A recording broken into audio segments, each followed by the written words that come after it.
শুভ সকাল বন্ধুরা।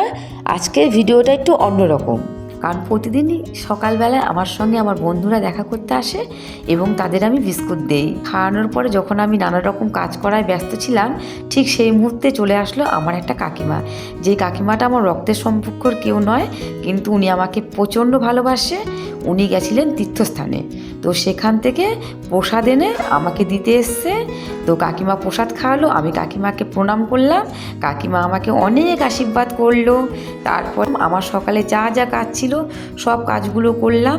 করার পরে বেশ মনটা আজকে ভালো লাগছে, কারণ আজকে আমি দেখা করতে যাব আমার বড় বাবার সঙ্গে। তারপরে সন্ধ্যাবেলা চলে আসলাম বড় বাবার কাছে। বড় বাবার কাছে এসে ধূপকাঠি মোমবাতি জ্বালিয়ে বড় বাবাকে প্রণাম করে সবাইকে জানি বড় বাবা ভালো রাখে সেটা বলে চলে আসলাম বাড়িতে। খিদে পেয়েছিল, একটু স্যুপ রান্না করে খেলাম। তোমরা সবাই ভালো থেকো, সুস্থ থেকো। Love you all.